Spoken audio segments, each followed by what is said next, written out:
रंजन बुच्छा मु सहकारी वन संरक्षक राउरकेला अच्छी। सर आज प्रेसमिट मुख्य उद्देश्य कौन? आज प्रेसमिट्र मुख्य उद्देश्य हूँ आम चलित वर्ष आंचलिक कलिंग हर्बाल मेला 2023-24 जहाँकि जनवरी 4 रु जनवरी 8 जाए आयोजित होगा से लोक जनसाधारण मानक जनवाई आम प्रेसमिट करूँ जो कि आम पाखापाखि 80टा स्टल पड़ो से 50 रु 60 वैद्य आस 20 जन एसएचजी आस 7 रु 8टा मैन्युफैक्चरर आस तार मुख्य उद्देश्य हूँ आम लोक मानक जो आम हजि जाता प्रथा आयुर्वेदिक मेडिसिन अच्छी जो ट्रेडिशनल मेडिसिन अच्छी से लोक मानक जनवा किसी लोक मानक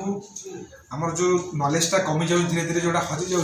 जाटा भी पाखे लोक मान पहुँच पाए से जनवा मुख्य उद्देश्य रोचे ता छड़ा आमर जो वैद्य मैंने आसवे से वैद्य मैंने निज भितर निज निजर जो ज्ञान अच्छे सेयार करेंगे तो सेयारिंग द्वारा केमती आहरी आयुर्वेदिक ट्रेडिशनल चिकित्सार आम उन्नति घटी पार से विषय में आलोचना हम लोकलोचन पाखक आसीपर लोक मैंने जार प्रकृष्ट प्रत्यक्ष भाव में यार लाभ पाइपर से आम ही मेला आमर स्टेट मेडिसिनल प्लांट बोर्ड सहायता 4 तारिख दिन आमर मान्यवर मंत्री शारदा नायक या उन्मोचन करेंगे यह सहित आमर मान्यवर एमएलए रघुनाथपल्ली श्रीयुक्त सुब्रत तराई सर ताछड़ा एमर state medicinal plant board CEO Sudeep Nayak sir आंचलिक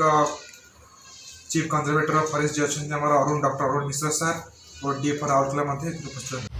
आशा करुछु वीडियोटी आपको भल लगी अपडेट खबर जानापी दिनलिपि लाइव सहित जोड़ी रुहतु आम चैनल को लाइक शेयर सब्सक्राइब करूँ और बेल आइकन को क्लिक करूँ। धन्यवाद।